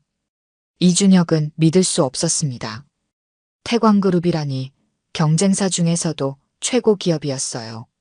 하지만 저는 아무것도 한 적이 없는데요. 아마 학교 교수님이나 이전 인턴십 관계자가 추천한 것 같습니다. 어쨌든 좋은 기회니 한번 지원해보는 것이 어떨까요? 물론 저희 회사 입장에서는 아쉽지만 개인의 발전을 위해서라면 지원하셔도 좋습니다. 이준혁은 혼란스러웠습니다. 태광그룹의 제안은 분명 매력적이었어요.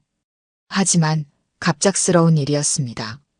그리고 자신을 누가 추천했는지 궁금했어요. 생각해보겠습니다. 감사합니다. 사무실로 돌아오는 길, 이준혁의 머릿속은 복잡했습니다. 이 제안이 진짜일까? 아니면 자신을 회사에서 내보내기 위한 함정일까? 그때 백반집에서 만난 노인의 얼굴이 떠올랐어요. 그 노인과 이 제안 사이에 무슨 연관이 있을지도 모른다는 생각이 스쳐 지나갔습니다. 2주일 후 이준혁은 태광그룹 본사 앞에 서 있었습니다. 높이 솟은 건물이 햇빛을 반사해 눈부셨어요. 마치 자신의 미래처럼 빛나는 듯 했습니다. 이준혁님, 태광그룹에 오신 것을 환영합니다. 인사팀 직원이 밝게 웃으며 그를 맞이했습니다. 이준혁은 여전히 믿기지 않았어요. 일주일 전 면접을 봤는데 바로 합격 통보를 받았습니다. 게다가 신입이지만 차장급 대우라니 꿈만 같았죠. 이쪽으로 오세요. 먼저 신사업 기획팀을 소개해드리겠습니다. 이준혁은 회사 곳곳을 둘러보며 감탄했습니다. 성진전자와는 비교할 수 없을 정도로 규모가 크고 시설도 최신이었어요. 하지만 그보다 더 놀라운 것은 사람들의 눈빛이었습니다. 모두 자신의 일에 자부심을 가지고 있는 듯 했어요. 여러분, 새로운 팀원을 소개합니다. 이준혁 차장입니다. 팀장의 소개에 직원들이 박수를 쳤습니다. 이준혁은 어색하게 인사했어요. 신입사원이 차장으로 소개되는 상황이 부담스러웠습니다. 인사드립니다. 이준혁입니다. 아직 부족한 점이 많지만 열심히 배우겠습니다. 준혁 씨는 겸손하시네요. 이력서를 보니 대단한 역량을 갖추셨던데요. 팀장의 말에 이준혁은 당황했습니다. 자신의 이력은 평범했는데 마치 대단한 인재처럼 소개되고 있었어요. 누군가의 특별한 관심이 있음을 직감했습니다. 첫날부터 이준혁은 중요한 프로젝트에 투입되었습니다. 차세대 전자기기의 핵심 시스템을 기획하는 일이었어요. 성진전자에서는 꿈도 꾸지 못할 기회였습니다. 이준혁 차장, 오늘 저녁에 회식이 있는데 함께 하시죠. 팀장의 제안에 이준혁은 기꺼이 응했습니다. 성진전자와는 달리 여기서는 신입이라도 존중받는다는 느낌이 들었어요. 회식 자리는 화기애애했습니다. 선배들이 자신의 경험을 나누고 후배들의 의견을 귀담아 들었어요. 이준혁 씨, 어디서 근무하셨다고요? 한 선배가 물었습니다. 이준혁은 잠시 머뭇거렸어요. 경쟁사 출신이라고 말하기가 조금 부담스러웠습니다. 성진전자에서 잠시 일했습니다. 아, 경쟁사에서 오셨군요. 그럼 더욱 환영합니다. 새로운 시각을 가져다 주실 테니까요. 선배들의 반응은 예상 밖이었습니다. 오히려 그의 경험을 귀중하게 여기는 듯 했어요. 이준혁은 점점 마음을 열고 대화에 참여했습니다. 시간이 흐르며 이준혁은 태광그룹에서 자신의 역량을 마음껏 펼쳤습니다. 아이디어가 존중받고 노력이 인정받는 환경이었어요. 처음으로 자신의 가치를 인정받는 기분이었습니다. 이준혁 차장, 다음 주에 중요한 행사가 있습니다. 회장님께서 직접 주관하시는 연례 행사인데 우리 팀에서 발표를 맡게 되었어요. 팀장의 말에 이준혁은 긴장했습니다. 입사한 지 한 달밖에 되지 않았는데 회장님 앞에서 발표라니요. 하지만 이런 기회야말로 자신을 증명할 수 있는 순간이라고 생각했습니다. 최선을 다해 준비하겠습니다. 이준혁은 밤낮 없이 발표 자료를 준비했습니다. 그의 열정과 진심이 담긴 프레젠테이션이었어요. 마침내 발표 당일이 되었습니다. 대회의실은 사람들로 가득 찼어요. 이준혁은 앞줄에 앉은 노신사에게 시선이 갔습니다. 태광그룹의 회장 박진호였죠. 왠지 모르게 익숙한 얼굴이었습니다. 다음은 신사업 기획팀의 이준혁 차장 발표가 있겠습니다. 이준혁이 연단에 올랐습니다. 그는 잠시 박진호 회장과 눈을 마주쳤어요. 그 순간 기시감이 느껴졌습니다. 그 눈빛, 그 분위기. 백반집에서 만났던 노인과 너무나 닮아 있었습니다. 이준혁의 발표는 성공적이었습니다. 모든 청중이 그의 참신한 아이디어와 논리적인 전개에 집중했어요. 특히 박진호 회장은 끄덕이며 경청했습니다. 발표가 끝나자 큰 박수가 터져나왔습니다. 감사합니다. 이준혁은 고개를 숙여 인사했습니다.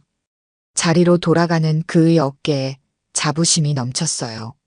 자신의 능력을 인정받는 기분이었습니다. 좋은 발표였네. 갑자기 들려온 목소리에 이준혁은 고개를 들었습니다. 박진호 회장이 그를 바라보고 있었어요. 가까이서 보니 더욱 확실했습니다. 백반집에서 쓰러졌던 그 노인이 바로 태광그룹의 회장이었던 것입니다. 이준혁은 말문이 막혔습니다. 저기 혹시? 이준혁이 더듬거리며 말했지만 박진호는 미소만 지을 뿐 아무 말도 하지 않았습니다. 이어서 다른 발표가 시작되었고 이준혁은 자리에 앉아야 했어요. 하지만 마음은 이미 다른 곳에 가 있었습니다. 태광그룹 회장님이 자신이 구한 노인이라니 믿기지 않았습니다.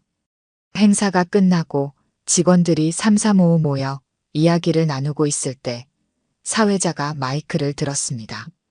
오늘 행사를 마치기 전에 회장님께서 특별히 하실 말씀이 있으십니다. 모두의 시선이 박진호에게 향했습니다. 그는 천천히 연단으로 올라갔어요. 오늘 발표 중에 특별히 눈에 띄는 인재가 있었습니다. 신사업 기획팀의 이준혁 차장이지요. 이준혁은 놀라 고개를 들었습니다. 갑자기 자신의 이름이 언급되자 당황스러웠어요. 주변 동료들도 호기심 어린 눈으로 그를 바라봤습니다. 사실 여러분도 모르는 일이 있습니다. 한 달 전 나는 백반집에서 갑자기 쓰러졌습니다. 그때 망설임 없이 나를 도와준 사람이 바로 이준혁 차장이었지요. 회의장은 술렁였습니다. 이준혁은 얼굴이 붉어졌어요. 그제서야 모든 것이 연결되었습니다. 태광그룹의 갑작스러운 제안, 파격적인 대우, 그리고 빠른 승진까지 모두 그날의 우연한 만남에서 비롯된 것이었습니다. 이 사람 덕분에 내가 지금 여러분 앞에 있을 수 있습니다. 사람은 위기의 순간에 진짜 모습을 드러내는 법이지요. 이준혁 차장은 그 순간 진정한 용기와 책임감을 보여주었습니다. 그래서 우리 태광그룹에 모셔온 것입니다. 박수 소리가 회의장을 가득 채웠습니다. 이준혁은 머리가 어지러웠어요. 자신의 취업이 실력 때문이 아니라 그날의 우연한 사건 때문이라는 사실에 복잡한 감정이 밀려왔습니다.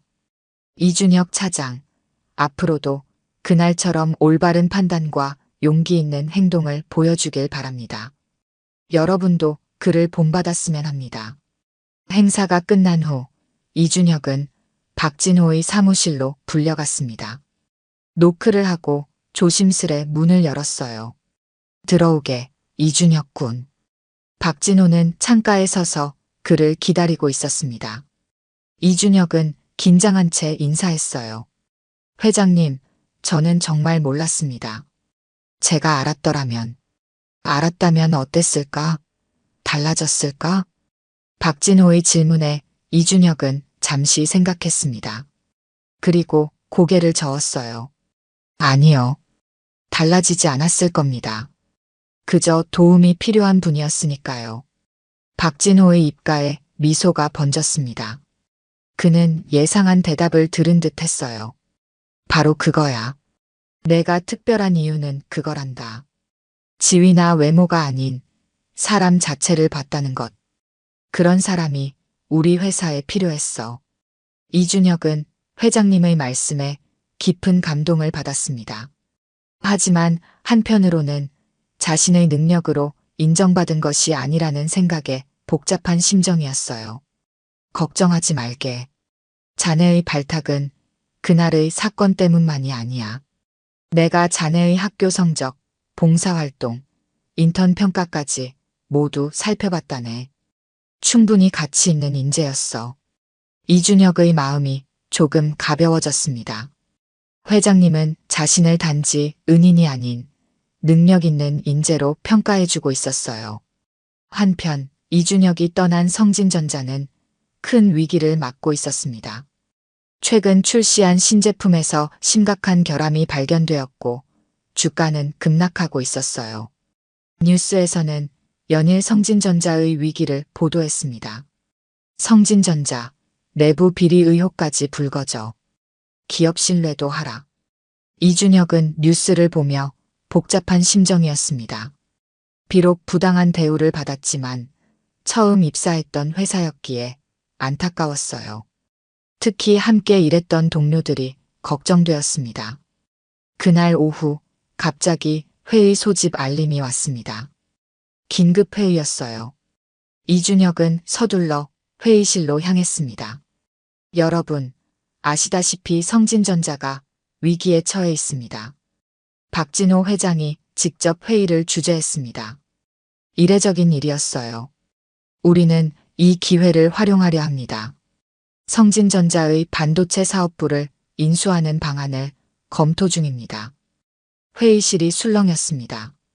경쟁사 인수는 태광그룹의 오랜 꿈이었지만 성진전자가 워낙 탄탄했기에 불가능해 보였었죠.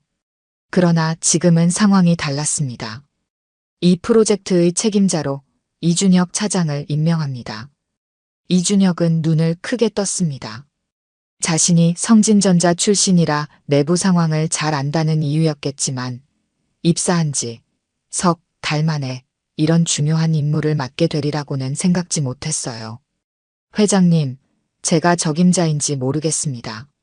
자네만한 적임자가 없네.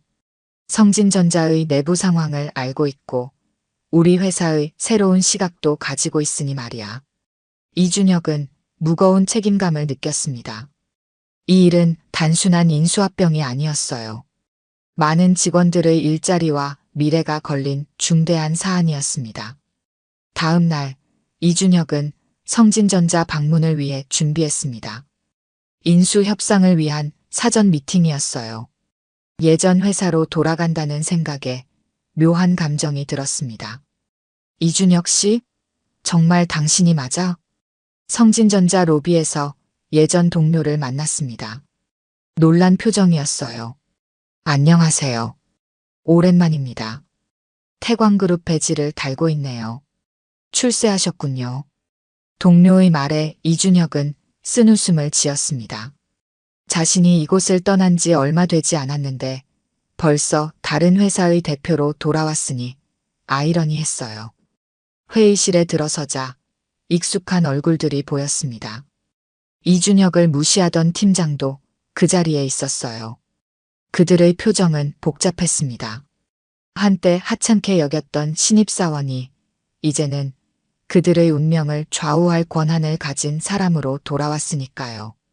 안녕하십니까? 태광그룹 이준혁입니다. 이준혁은 담담하게 인사했습니다. 복수심이나 우월감을 드러내지 않았어요. 그는 오직 공정하고 효율적인 인수 과정을 위해 왔을 뿐이었습니다. 이번 인수건에 대해 논의하고자 합니다. 태광그룹은 성진전자의 기술력과 인재를 높이 평가하고 있습니다. 이준혁의 전문적인 모습에 성진전자 임원들은 놀란 듯 했습니다. 그들이 알던 신입사원의 모습은 온데간데 없고 자신감 넘치는 비즈니스맨이 앞에 서 있었어요. 회의가 진행되면서 성진전자의 내부 문제가 드러났습니다. 몇몇 고위 임원들의 횡령과 부정이 회사를 위기로 몰아넣었던 것이었어요. 이준혁은 모든 정보를 꼼꼼히 기록했습니다. 우리는 정직하고 성실한 직원들은 최대한 보호하면서 문제가 된 부분만 정리할 계획입니다. 이준혁의 말에 성진전자 직원들의 표정이 밝아졌습니다. 그들에게 가장 큰 걱정은 일자리 문제였으니까요. 인수 후에도 실력 있는 직원들에게는 충분한 기회가 주어질 것입니다. 학벌이나 배경이 아닌 오직 능력으로 평가받는 시스템을 도입할 겁니다. 이준혁의 마지막 말은 특히 의미심장했습니다. 그가 성진전자에서 겪었던 부당함을 직접적으로 언급하지는 않았지만 그 경험이 새로운 정책에 반영될 것임을 암시했어요. 회의를 마치고 나오면서 이준혁은 창문을 통해 성진전자의 전경을 바라봤습니다. 얼마 전까지 자신이 일했던 곳이 이제는 새로운 모습으로 변화할 것이라고 생각하니 감회가 새로웠어요. 인수 협상은 순조롭게 진행되었습니다. 성진전자의 이사회는 태광그룹의 제안을 받아들였고 반도체 사업부는 이제 태광그룹의 일부가 되었어요. 이준혁은 인수합병 과정의 책임자로서 큰 성과를 이루었습니다. 이준혁 이사로 승진하는 것을 축하합니다. 박진호 회장이 직접 승진 소식을 전했습니다. 입사한 지 넉 달 만의 파격 승진이었어요. 이준혁은 감사하면서도 부담스러웠습니다. 과분한 대우입니다, 회장님. 과분하지 않네. 자네는 충분한 역량을 증명했어. 이제 인수한 사업부의 통합 책임자로 일해주게. 이준혁에게 주어진 새로운 임무는 만만치 않았습니다. 두 회사의 조직 문화는 완전히 달랐고 성진전자 직원들의 불안감도 컸어요. 특히 그를 무시했던 임원들은 적대적인 태도를 보였습니다. 이 신입이 뭘 안다고 지시를 해. 인수된 부서의 첫 회의에서 전 성진전자 상무가 노골적으로 불만을 표했습니다. 이준혁은 당황했지만 침착함을 유지했어요. 저도 한때 성진전자의 일원이었습니다. 두 회사의 문화와 시스템을 모두 이해하고 있기에 이 자리에 있는 겁니다.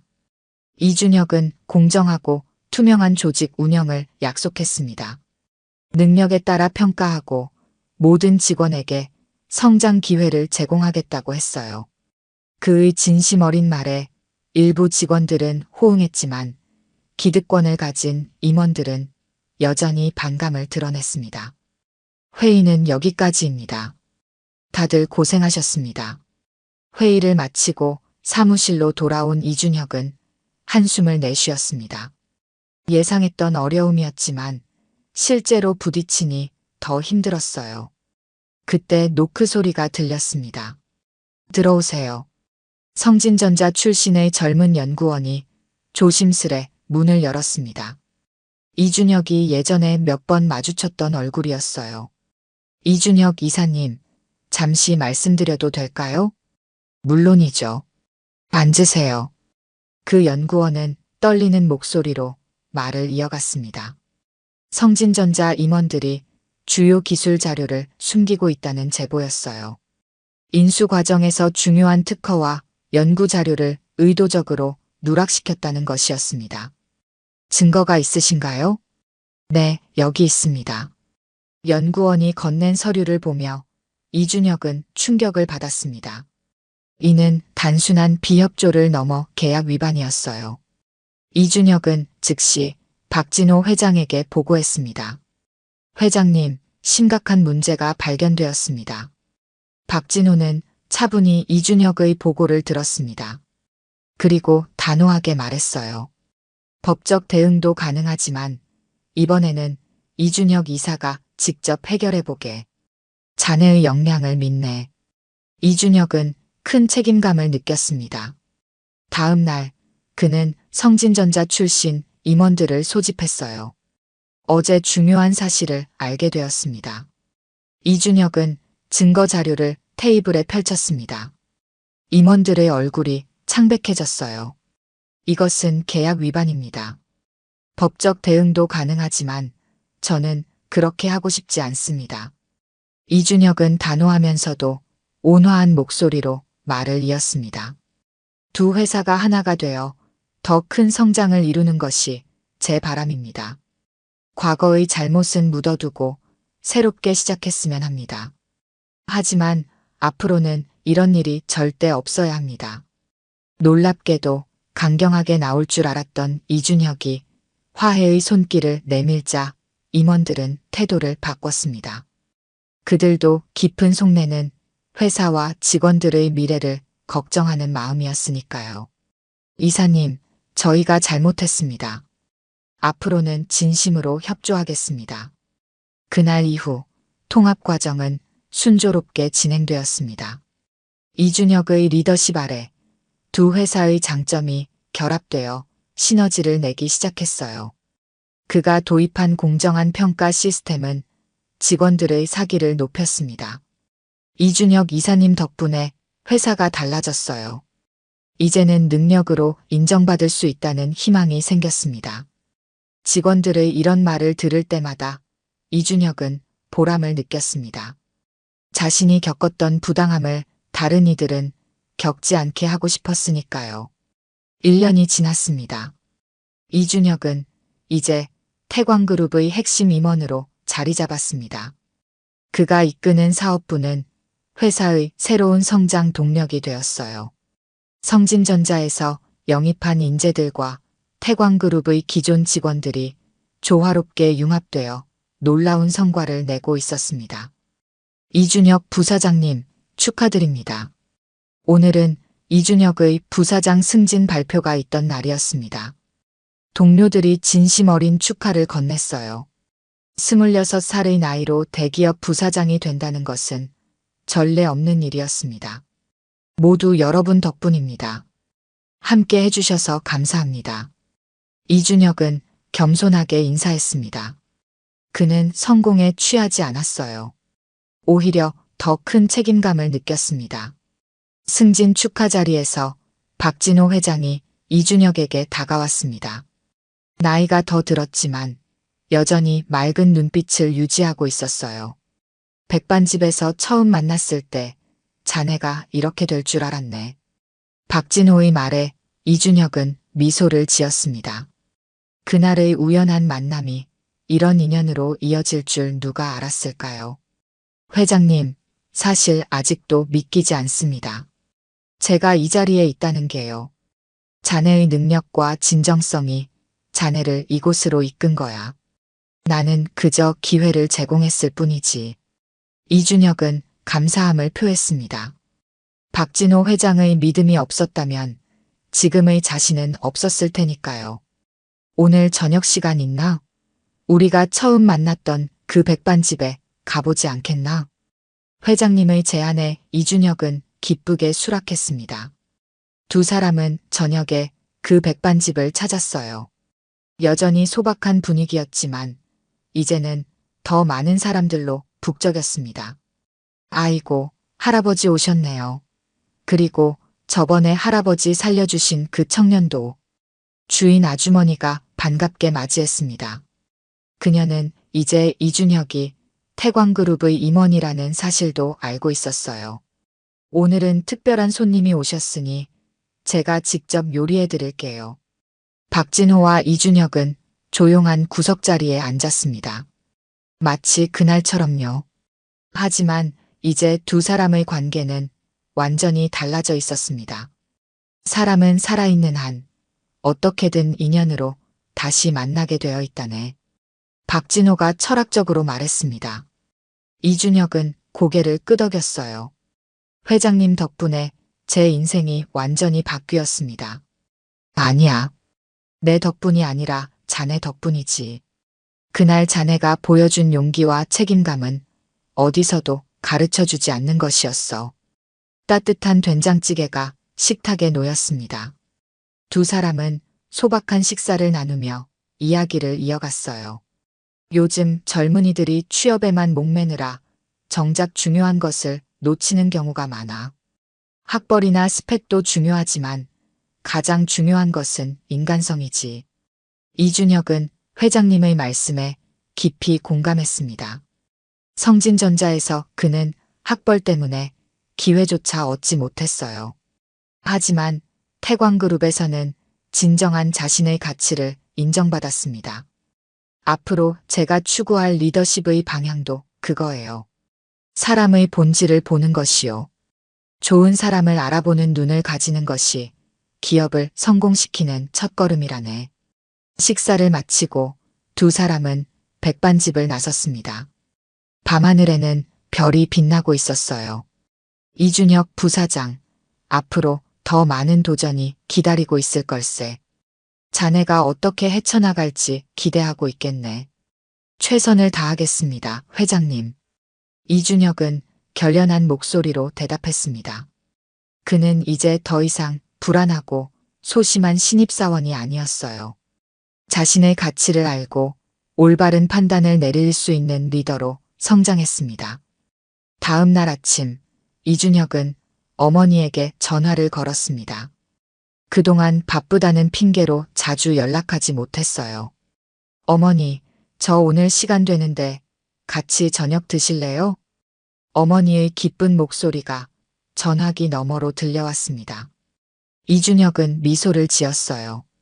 아무리 높은 자리에 올라도 자신을 지탱해주는 것은 결국 가족과 소중한 사람들이라는 것을 잊지 않으려 했습니다. 사무실로 향하는 길, 이준혁은 문득 백반집에서 쓰러진 노인을 도왔던 그날을 떠올렸습니다. 만약 그때 망설였다면 어땠을까요? 그저 작은 선행이 이토록 큰 변화를 가져올 줄 누가 알았을까요? 이준혁은 깨달았습니다. 인생은 예측할 수 없지만 옳다고 생각하는 일을 할 때 가장 아름다운 길이 열린다는 것을요. 그는 앞으로도 그 믿음을 지키며 살아갈 것입니다. 오늘 들려드린 이야기가 여러분의 마음에 작은 울림이 되었기를 바랍니다. 이야기가 좋으셨다면 좋아요와 구독 부탁드려요. 다음 사연을 들려드리는데 큰 힘이 된답니다. 그리고 여러분의 이야기도 댓글로 들려주세요. 다음 이야기 때 또 뵙겠습니다.